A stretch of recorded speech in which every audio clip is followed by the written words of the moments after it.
दोस्तों, आज के इस वीडियो में हम बात करेंगे ऐसे पौधे की जो आपको अपने घर में कभी नहीं लगाना चाहिए।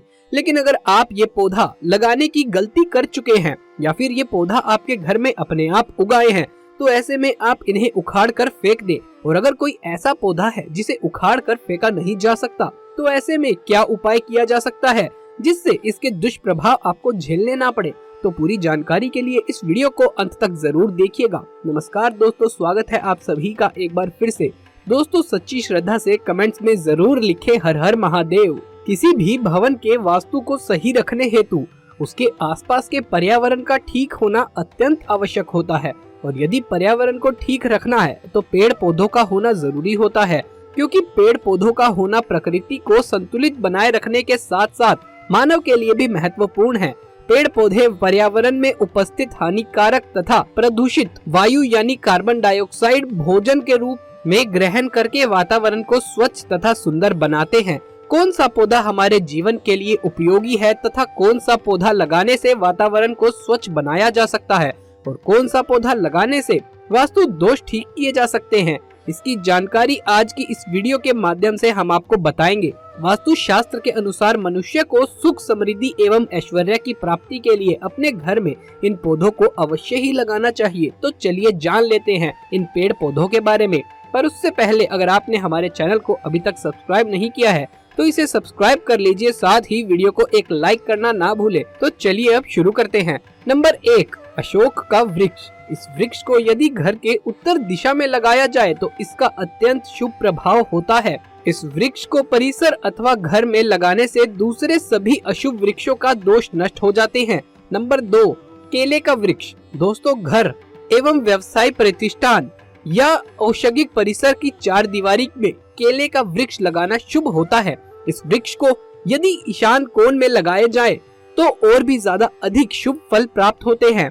और यदि केले के वृक्ष के पास तुलसी का पौधा लगाया जाए तो अधिकांश शुभ फल प्राप्त हो सकते हैं। ईशान क्षेत्र में लगे हुए केले के पौधे के नीचे अध्ययन करने से किया गया अध्ययन व्यर्थ नहीं जाता। नंबर 3, आंख अथवा क्षेत्रार्थ। क्षेत्रार्थ का पौधा दूध वाला होता है और वास्तु शास्त्र के सिद्धांतों के अनुसार दूध से युक्त पौधों का व्यवसायिक स्थल, औद्योगिक क्षेत्र तथा घर की सीमा में लगा होना अशुभ माना जाता है। लेकिन आंख इसका अपवाद है। क्षेत्रार्थ का पौधा रखना नहीं चाहिए, लेकिन यदि एक ग्रह सीमा में अपने आप ही निकल जाए तो इसे उखाड़ कर नहीं फेंकना चाहिए, बल्कि हल्दी, अक्षत तथा जल से इसकी पूजा करनी चाहिए। ऐसा करने से इस पौधे की बरकत होती है और जिससे घर में रहने वाले लोगों को सुख शांति प्राप्त होती है। ऐसा भी मान्यता है कि जिसके घर के पास क्षेत्रार्थ का पौधा फलता फूलता है, वहाँ हमेशा बरकत बनी रहती है। उस भूमि में गुप्त रूप से धन होता है। नंबर 4, पपीता। वास्तु शास्त्र में बताया गया है कि पपीते का पेड़ घर में नहीं लगाना चाहिए, ये अशुभ फलदायक होता है। अतः अगर ये वृक्ष अपने आप उग जाए तो शुरुआत में ही इसे उखाड़कर किसी अन्य स्थान पर लगा देना चाहिए। लेकिन अगर ये बड़ा हो गया है तो इसे काटने की बजाय उस समय का इंतजार करना चाहिए जब इसमें फल आना बंद हो जाए। तो इसके तने में एक छेद करके उसमें थोड़ी सी हींग भर देनी चाहिए। ऐसा करने से ये स्वयं ही सूख जाता है। नंबर 5, नारियल का वृक्ष। नारियल का वृक्ष यदि घर की सीमा में लगाए जाए तो शुभ फल प्राप्त होता है। घर की सीमा में इस वृक्ष के होने से उस घर में रहने वाले लोगों का मान सम्मान तथा उन्नति में वृद्धि होती है। बरगद का वृक्ष वास्तु की दृष्टि से ये एक महत्वपूर्ण वृक्ष है। किसी भी भवन या व्यावसायिक प्रतिष्ठान में पूर्व दिशा में बरगद का वृक्ष होना बहुत ही शुभ होता है। इससे संपूर्ण मनोकामनाएं पूर्ण होती हैं। लेकिन इस बात का हमेशा ध्यान रखना चाहिए कि भवन पर इस पेड़ की छाया न पड़े। वट वृक्ष का घर की पश्चिम दिशा की तरफ होना अशुभ माना जाता है। आंवले का वृक्ष वास्तु की दृष्टि से आंवले के वृक्ष का घर की सीमा में होना अशुभ माना जाता है।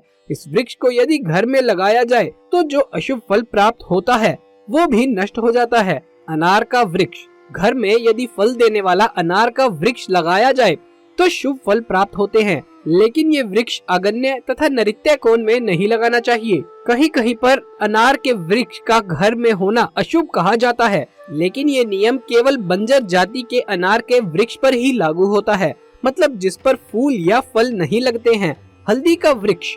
इस वृक्ष का घर की सीमा में होना अशुभ होता है। शास्त्रों में तो यहाँ तक कहा गया है कि यदि ये वृक्ष अपने आप घर में उग जाए तो भी इसे तुरंत उखाड़ देना चाहिए। इस वृक्ष को घर की सीमा में नहीं रखना चाहिए, अन्यथा अशुभ परिणाम प्राप्त होते हैं। दोस्तों, सीताफल के पौधे को घर की सीमा में नहीं लगाना चाहिए, ये अशुभ होता है। लेकिन यदि घर की सीमा में ये अपने आप उग जाए तो इसे काटना नहीं चाहिए, बल्कि घर की सीमा में ही एक आंवले का तथा एक फल देने वाला अनार का पौधा लगा देना चाहिए। इससे इस पौधे का अशुभ प्रभाव नष्ट हो जाता है। जामुन का वृक्ष वास्तु की दृष्टि से जामुन का वृक्ष यदि घर की सीमा में अथवा परिसर के दक्षिण में हो तो शुभ कहा जाता है। अन्य दिशाओं में इस वृक्ष का होना कम फलदायी है। घर के उत्तर में जामुन के पेड़ हो तो इसके साथ एक अनार या आंवले का पौधा भी जरूर लगाना चाहिए।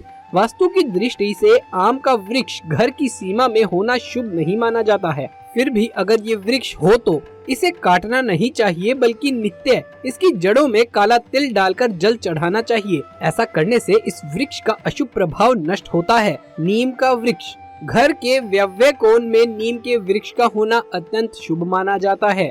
ये वृक्ष पर्यावरण को शुद्ध तथा परिष्कृत कर अच्छे स्वास्थ्य में वृद्धि करता है। इस प्रकार जो मनुष्य नीम के साथ वृक्ष लगाता है उसे मृत्यु के बाद शिवलोक प्राप्त होता है। जो मनुष्य नीम के 3 पेड़ लगाता है वो 100 वर्ष तक सूर्य लोक में सुख का उपभोग करता है। दोस्तों, नागफनी का पौधा तो आपने जरूर ही देखा होगा। आपको बता दे, आप ऐसे कई घरों को देख सकते हैं जहां पर नागफनी का पौधा कभी नहीं होता है, क्योंकि ये पौधा नकारात्मक ऊर्जा का संचार करता है। शास्त्रों के अनुसार पुराणों में बताया गया है कि जो पौधा हरी भरी कलियों की उत्पत्ति ना करके कांटे की उत्पत्ति करता हो, उसमें पत्तियां ना के बराबर हो, तो उन पौधों को घर में नहीं लगाना चाहिए। खास तौर से बताया गया है कि किसी भी धार्मिक स्थल पर नागफनी का पौधा नहीं लगाना चाहिए। खासकर बात जब तुलसी के पौधे की आती है तो घर में कभी भी तुलसी के पास नागफनी का पौधा कभी नहीं लगाना चाहिए। ये नकारात्मक ऊर्जा का संचार बहुत तेजी से करता है। माता तुलसी के साथ साथ महालक्ष्मी भी ऐसे घर में वास नहीं करती जहाँ पर नागफनी का पौधा होता है। इसलिए आज ही अपने घर से इन पौधों को बाहर कर दें। ये पौधा अशांति फैलाने के साथ साथ भूत प्रेत आत्माओं को भी आकर्षित करता है। दोस्तों, ऐसा कोई भी पेड़ जिसमें कांटे होते हैं उन्हें घर के आंगन में नहीं लगाना चाहिए। कांटेदार पौधे घर में नकारात्मकता लाते हैं और तमाम परेशानियों की वजह बनते हैं। मान्यता है कि ऐसे पौधे लगाने से ग्रह कलेश बढ़ते हैं और आर्थिक तंगी आती है। हालांकि गुलाब अपवाद है। इमली का पेड़ भी कभी घर में नहीं लगाना चाहिए। मान्यता है कि इमली का पेड़ लगाने से घर में बीमारियां पनपने लगती है। इसके अलावा आपसी संबंधों में खटास आती है, जिससे घर का माहौल खराब होता है। साथ ही नकारात्मक शक्तियों का असर होने का डर लगा रहता है। वैसे तो पीपल के पेड़ को काफी शुभ माना गया है, इसकी पूजा भी की जाती है, लेकिन इसके पौधे को कभी घर के अंदर या बाहरी गेट के आसपास नहीं लगाना चाहिए। माना जाता है कि इससे धन हानि होती है। हालांकि इसकी वैज्ञानिक वजह ये है कि पीपल की जड़ें दूर तक फैलती हैं। ऐसे में घर की दीवारों को ये नुकसान पहुंचा सकती हैं। इसलिए अगर आपके घर में पीपल का पौधा उग आए तो उसे उखाड़ कर किसी मंदिर के पास या पवित्र स्थान पर लगा देना चाहिए।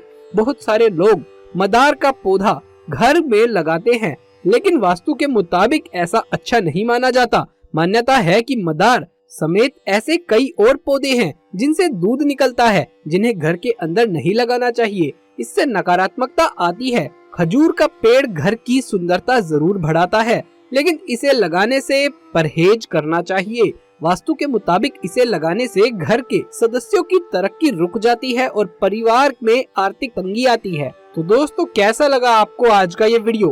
अगर ये वीडियो अच्छा लगा हो तो इसे एक लाइक जरूर से कर दें और हमारे चैनल को सब्सक्राइब करना ना भूलें। साथ ही कमेंट्स बॉक्स में लिखे जय माँ लक्ष्मी, ताकि माता रानी आपके ऊपर अपनी कृपा बरसाती रहे।